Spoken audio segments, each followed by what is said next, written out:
Bonjour à tous, donc nous sommes de retour pour la suite de notre épisode 1. On va simplement ici rajouter des différents plugins avec Vimplug et on va aussi rajouter une configuration pour Alacrity. Alors, on va pas voir comment installer tous les plugins en même temps, d'accord? On va les installer au fur et à mesure lorsqu'on en aura besoin en fait, tout simplement.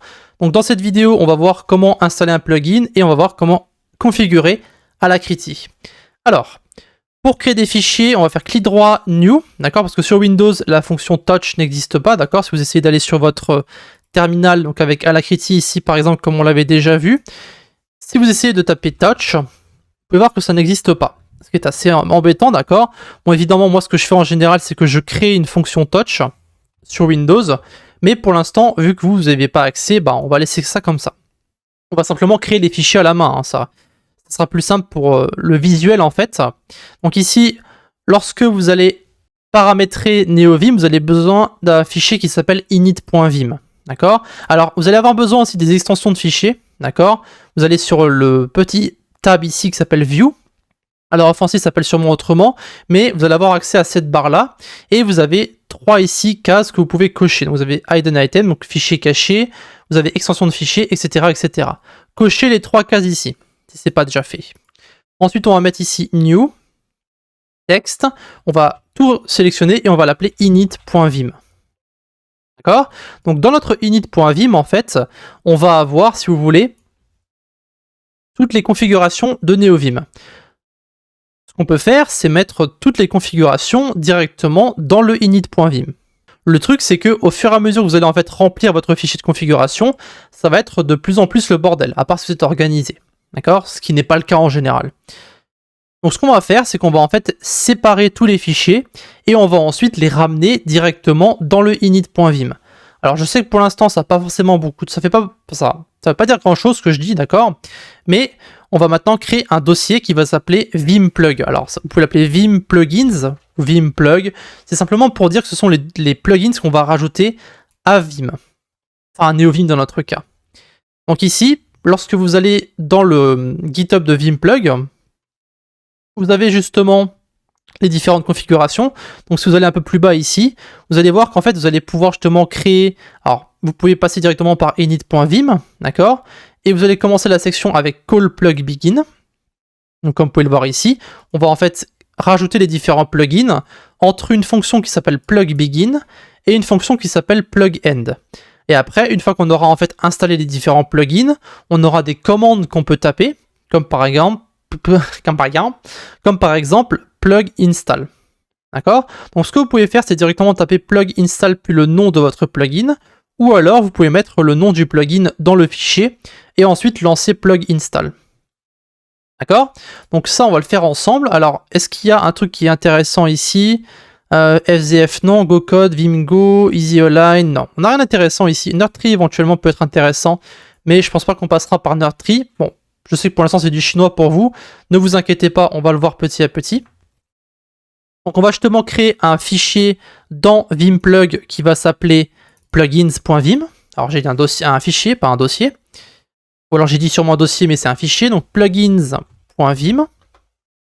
La première chose qu'on va faire avant de faire quoi que ce soit, c'est qu'on va ouvrir nvim et qu'on va prendre init.vim. On va appeler notre fonction. Alors pour l'instant, on ne peut pas encore copier-coller sur Vim, d'accord? Donc on est obligé de tout taper à la main. C'est pour ça que pour les copier-coller par la suite, on fera des fichiers TXT qu'on fera ensuite le coller et on changera ensuite l'extension. Mais pour l'instant, on peut taper à la main. C'est assez petit à écrire, donc c'est simplement... Alors pour entrer en insert mode avec Vim, vous appuyez sur I sur votre clavier, d'accord? Et après vous tapez call plug #begin. Pour l'instant, on va pas mettre le chemin, mais on va le mettre juste après. Et après, on a call plug #end. Et entre les deux, on a notre plugin. Donc pour l'instant, je vais rentrer le fichier, enfin le chemin. Donc le chemin, c'est en fait là où se trouve votre dossier autoload en fait. Donc on va le mettre à partir de appdata. Donc on va mettre une petite vague /appdata. Ça sera en fait le dossier appdata. On va ensuite dans local nvim. Donc faites très attention aux majuscules et aux minuscules, comme d'habitude. Ensuite, on va dans autoload. Donc je rappelle que autoload se trouve ici. Et après, dans autoload, on va dans un dossier qui va s'appeler plugged en fait. Plugged, c'est l'endroit où va se trouver justement tous les plugins. Donc ici, autoload / plugged. Et au milieu, on va mettre le nom de nos plugins. Alors, vous pouvez mettre un espace ici, si vous le désirez, d'accord? Ou alors, vous pouvez simplement rester au début, c'est vous qui voyez, vous faites ce que vous voulez, ok? Moi, je vais mettre plug, et on va mettre ici notre premier plugin. Alors, le premier plugin qu'on va installer, c'est AutoPairs. AutoPairs, en fait, ce que ça va faire, c'est très simple, ça va simplement créer une paire automatique pour les parenthèses et les trucs comme ça. Donc, par exemple, lorsqu'on met ici un trait, ça va directement créer les deux en même temps, ou celui-là, ou alors les accolades, ça va directement créer une paire, etc., etc. Donc ici, on va mettre Jiang Miao / AutoPairs. Donc il faut savoir que lorsque vous mettez Jiang Miao, ça c'est le nom de l'utilisateur sur GitHub, et ça c'est le nom de son repo. D'accord? Donc si vous voulez avoir accès à la configuration du plugin, tout ce que vous avez à faire, c'est aller sur GitHub. D'accord, après vous mettez /Jiang Miao / AutoPairs.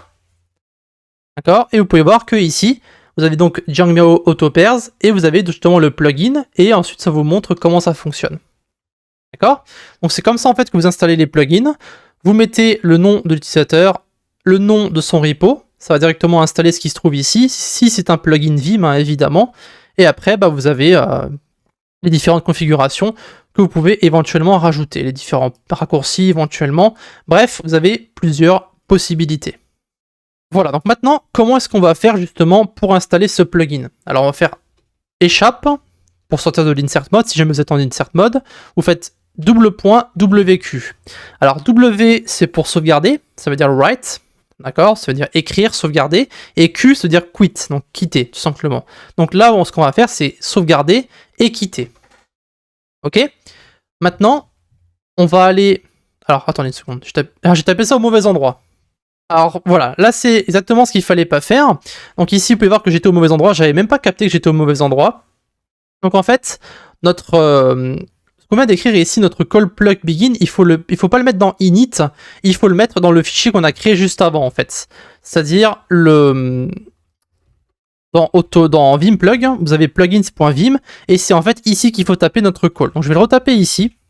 Alors on pourrait faire un copier-coller avec Vim, mais j'ai pas envie de vous embêter avec toutes ces configurations de clavier.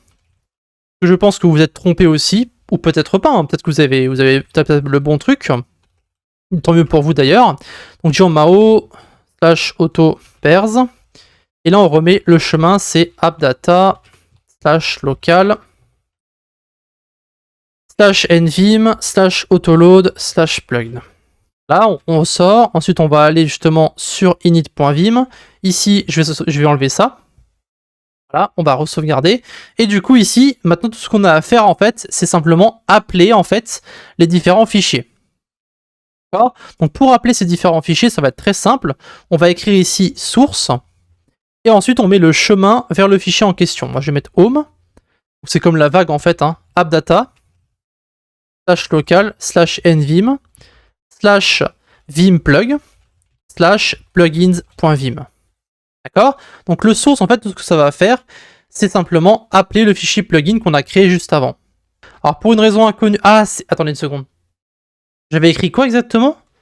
Du coup, c'est home avec un $ qu'il faut écrire. J'avais mis quoi? J'avais mis un hashtag. Je me souviens plus. J'avais mis un hashtag peut-être. Donc du coup, c'est home avec un $. D'accord? Donc ça représente simplement en fait la vague. Vous écrivez ce que vous voulez, d'accord? Moi, en général, je mets home avec un $. Maintenant, lorsque vous allez aller sur votre init.vim, lorsque vous allez mettre double point ici et plug, vous allez avoir justement accès aux différentes commandes. Vous pouvez appuyer sur Tab pour autocomplete et vous avez les différentes commandes. Vous allez sur plug install et ici, ça va simplement en fait installer automatiquement notre plugin ici. Après, vous sortez. Ici, on va retourner sur plugins.vim. Et vous allez voir maintenant, en fait, lorsque on va vouloir, par exemple, créer une parenthèse, ça va automatiquement créer, comme vous pouvez voir, ça va automatiquement créer la fermeture. Pareil pour les guillemets. Donc ça marche aussi avec les crochets, les accolades, pardon, avec les crochets aussi. Comme vous pouvez voir, bref. Ça permet simplement de fermer automatiquement les parenthèses, comme c'est le cas sur beaucoup d'IDE. Donc ça, c'était pour la configuration de notre plugin. Donc pour l'instant, on va en rajouter qu'un seul. On les rajoutera au fur et à mesure qu'on va les installer. Maintenant, on va passer sur la configuration de Alacrity. Alors pour Alacrity, si vous vous rappelez bien ici, sur le repo, il faut créer un fichier de configuration dans appdata alacrity et alacrity.yml.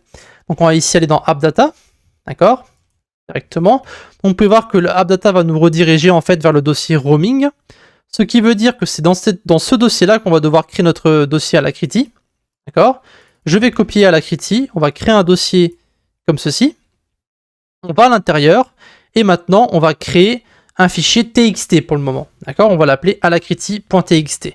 Alors c'est marqué qu'il faut le créer en YML, cependant pour copier-coller ma configuration, ça ira plus vite de passer par un txt, parce que pour l'instant pour coller sur Vim, c'est pas forcément très simple, donc on va rester pour l'instant sur du copier-coller dans un fichier txt.